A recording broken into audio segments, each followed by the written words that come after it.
Hello folks, Rob Dreemeyer here. Welcome to Broadway Barfly. Today we're talking about the musical Dames at Sea, and we're making Navy Grog. If you're a theater fan who loves a great cocktail, click that subscribe button because Broadway Barfly is the channel for you.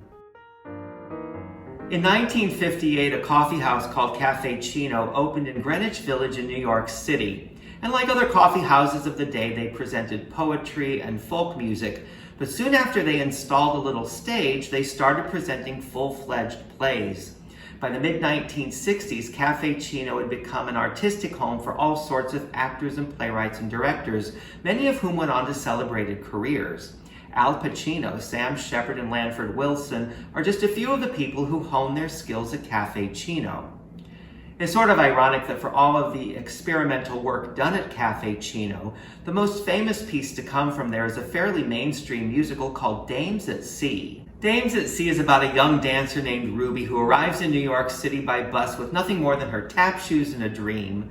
She soon meets a young sailor named Dick, who's also an aspiring songwriter. Of course, the character names of Ruby and Dick are an homage to Ruby Keeler and Dick Powell, who starred in many of those 1930s films. It doesn't take long for Ruby and Dick to find themselves rehearsing for a big Broadway musical. But when their theater is demolished, the show star Mona Kent makes an appeal to her old flame, who happens to be Dick's commanding officer, and he lets them do their show right on his battleship. On opening night, Mona Kent gets seasick, so Ruby has to go on in her place. The show is a big hit. Ruby becomes a big Broadway star, and of course at the end of the show they all get married and live happily ever after. When Dames at Sea was first presented at Cafe Cino, it was nothing more than a sketch with a couple of songs, but they saw the potential, and the writers expanded the show into a full-length musical complete with Busby Berkeley-style production numbers. And staging those big kaleidoscopic numbers with a cast of only 6 actors was part of the show's charm. Dames at Sea opened off-Broadway in 1968 and had a successful run of well over 500 performances. There was a televised version of the show in 1971 that starred Anne Margaret as Ruby and Ann Miller as Mona Kent. And the show went on to become a perennial favorite in stock and amateur theaters, namely because it played like a big musical, but in reality was quite small and therefore economical to produce.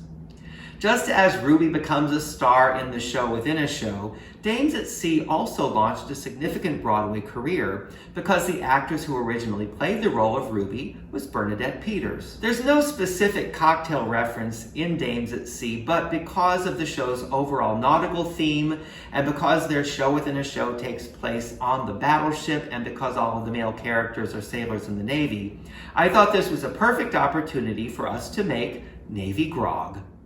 Grog is something that dates back to the 1600s with the British Navy. At that time, it was very difficult to keep fresh water on ships because it had to be stored in wooden barrels and it would grow algae and stagnate. So they issued rations of alcohol to the sailors in order to kill the taste of the water as well as anything else that might be growing in it. When Britain opened trade with the West Indies, where rum was plentiful, rum became the most commonly rationed alcohol. It didn't take sailors long to realize that if they just held on to their rations for a couple of days, they'd have enough rum to really tie one on, and that's what they did. But this caused a lot of trouble for the British Navy because the last thing they needed were these ships full of drunken sailors out in the middle of the ocean.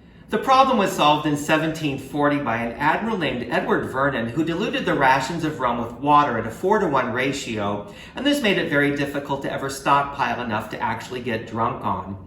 This diluted rum mixture became known as grog after the admiral himself, who was nicknamed the Old Grog because of some sort of grogram fabric cape that he would wear while he was at sea. He allowed the sailors to trade their rations of bread and salt for rations of sugar and lime in order to make the grog more palatable. Little did these sailors realize they were out at sea bartering for the makings of a daiquiri. Once medicine discovered that citrus was both a prevention and cure for scurvy, something that sailors suffered from, the limes became standard issue. And that's how British sailors became known as limeys. Who knew? Just as Dames at Sea is a spoof of those 1930s movie musicals, the cocktail Navy Grog is sort of a spoof on actual Navy Grog. The cocktail was created in the early 1940s by a man named Donn Beach, who was the owner of the Donn the Beachcomber restaurant. The drink was so popular that it's thought to have incited the tiki craze of the mid-20th century. It was so popular that the owner of Trader Vic's, a similarly themed and competing restaurant, also created his own version of the cocktail, and that's said to have created an industry rivalry between the two men and their restaurants. The cocktail was extremely popular in both places, and it's said to have been a favorite of Richard Nixon and Frank Sinatra. It was also reported that the record producer Phil Spector had 2, maybe 3 Navy Grogs on the night that the actress Lana Clarkson was found dead in his home. So word of warning, Navy Grog is a potent cocktail and you should drink it responsibly, otherwise you might find yourself walking the plank. The Navy Grog we're making is a slight variation on the Donn Beach coma recipe.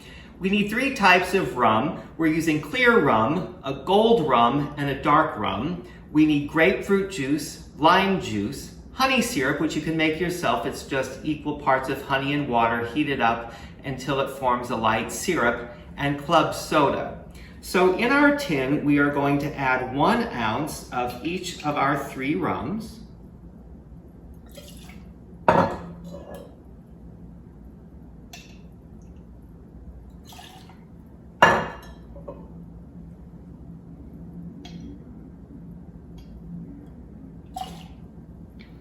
We add 1 ounce of our honey syrup, 3/4 of an ounce of each of our juices, 3/4 of an ounce of the grapefruit and 3/4 of an ounce of the lime, and then finally 3/4 of an ounce of our club soda. We add that to our shaker of ice and we give it a really good shake.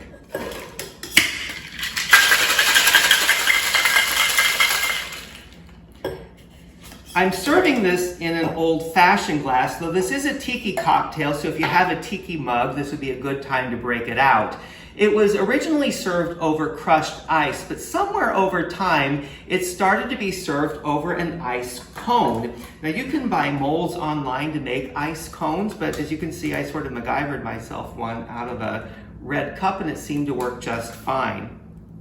So we will strain our drink into our glass with our ice cone, and that just sort of floats around in there like a buoy in the water. We'll garnish it with a wheel of lime, of course, and also a sprig of mint. And there you have our Navy Grog. As always, thank you for spending your time with us here at Broadway Barfly. If you're enjoying the channel, please subscribe. I always appreciate when you give us a thumbs up or leave a comment or share a video with your friends.